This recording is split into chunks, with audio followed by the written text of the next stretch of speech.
I awoke this morning in a most peculiar mood. A state of confusion, really. Somehow I had been placed in my own bed 6,000 miles from the Charleston hotel where I laid my head to rest the night before. How did this happen, I wondered, and who was responsible? I thought of Harrington with a chuckle. Surely not him. His work in telekinesis had won him praise with the simple minds at Princeton, but I myself had put to rest his theory with my essay entitled The Out-of-Body Experience by the Out-of-Body Mind. Yeah, it wasn't Harrington. No, his claims to transferring people by telepathy was now a proven failure. I was more likely to have been drugged and carried 3,000 miles on a gurney by a group of overzealous students.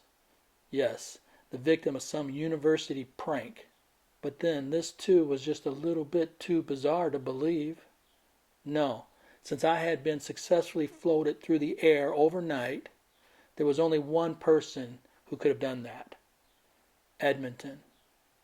The very thought of his name caused my chest to quake. I remembered his words at last night's dinner. "You're a negative, jealous old man," he had said. "You couldn't succeed as a scientist, so now you're a professor, a lecturer, nothing more than a critic. How you must thrive on exposing every weakness in those students of yours. But I tell you, Professor, today there is a new science, and one you have not been privy to, and therefore are in the dark." He tossed his napkin aside to leave the table, running from his own words. "If you have been so successful," I called after him, "then why don't you perform your miracle right here before me?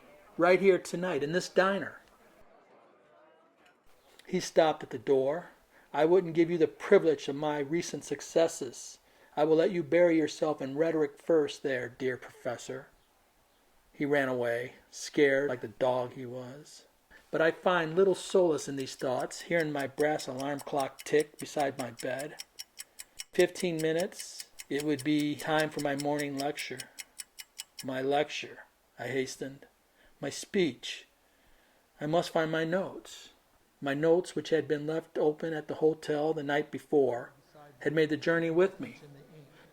I huddled beside my notes, taking refuge in the ink, the only thing that made sense at this time. I read quietly to myself. The basic theory of teleportation was set out by an Englishman who claimed to have teleported a 1-pound alley rat from a cage in his Hampton Village laboratory to another laboratory in eastern Wales. Further studies in teleportation were experimented with during the wars, and more precisely World War II, in order to move heavy equipment behind enemy lines. It was then that the best scientists of the day worked on perfecting the idea. This experiment took place on the USS Eldridge, a U.S. Navy war vessel where, among the other great scientists of the day, Albert Einstein watched as the ship and her crew were made invisible to the eye.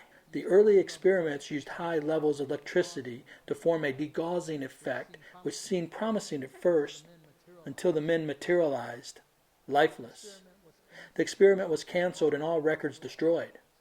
Several weeks later, Einstein himself concluded that the whole thought was ludicrous and that he would not waste any more of his time on a failed experiment. I paused at the space I had left in my notes. Edmonton's rebuttal. I had written in large letters beside my words. I knew him all too well. The very mention of Einstein would force him to speak. Einstein was a selfish man, and he had just scratched the surface of teleportation and knew he didn't have the years left to complete it, and so he left the idea to die.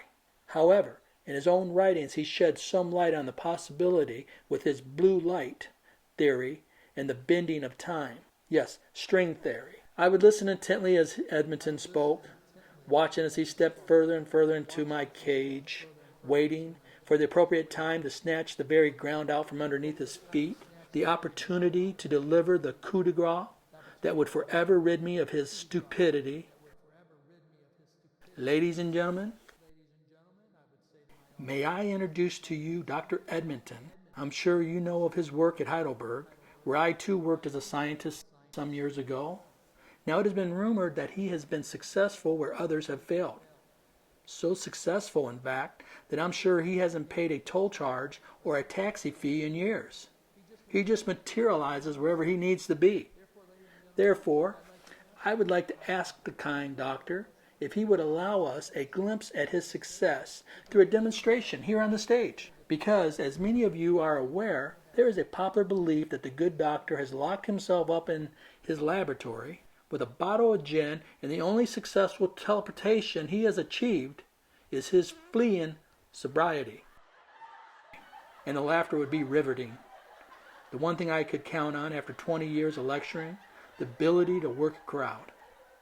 But still, I wanted more. Professor Edmonton, could you please help put to rest these vicious rumors by displaying a glimpse of your work for us here today?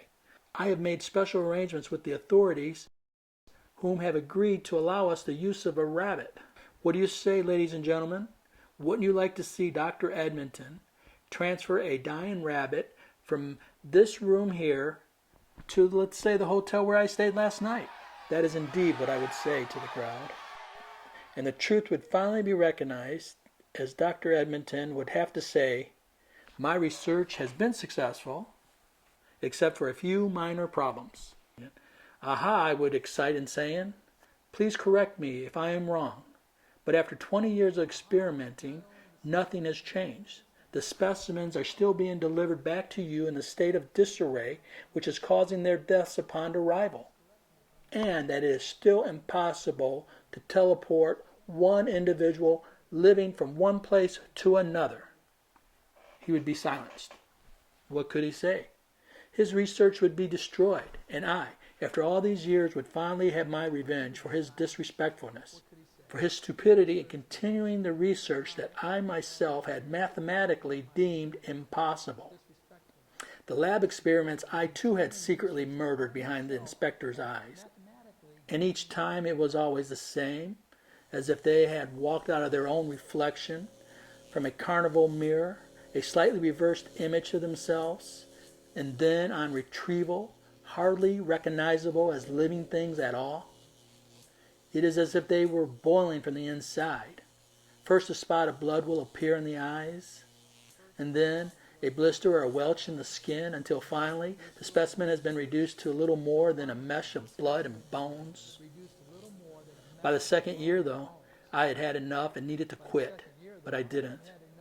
I was weak back then, and allowed myself to be lured into the experiments by my young assistant's words. We need bigger specimens, Edmonton had said, larger organs. It is the creature's fault, not ours. His youthful vigor restoring a promise of hope in our research. He suggested we try other animals.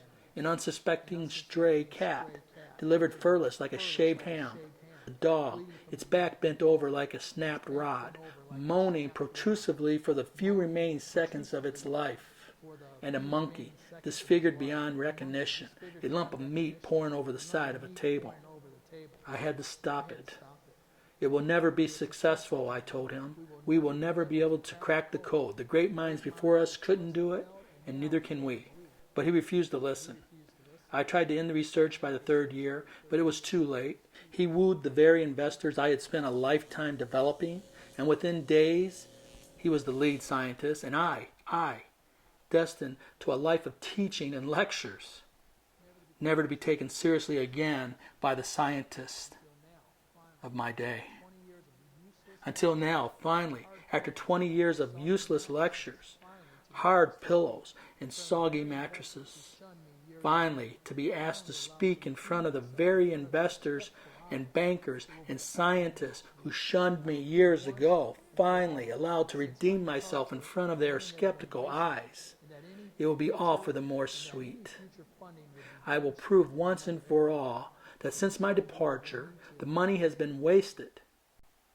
I thought about the final words I had longed to say at that speech. The many hours I had rehearsed them in my head on transatlantic cruises, where you have time to think, time to savor every word. Finally, ladies and gentlemen, I will shortly say, now that I have been allowed to speak out on this craziness, we must all ask ourselves just how far did Professor Edmonton intend to go? To what extremes would he carry out this madness? And how many more deaths would it take? Well, I say here in my room, now I know. The numbness has begun in my chest. A whirling sensation, really. As if I had been placed on a spinning wheel. The pressure in my lungs has become so apparent I can hardly breathe. My eyes are itching, my ears are tingling, and my legs frozen, unable to move. I would like so much to scratch them, but I fear, I know that I would only realize the depths of my suffering and allow my thoughts to become even more discursive.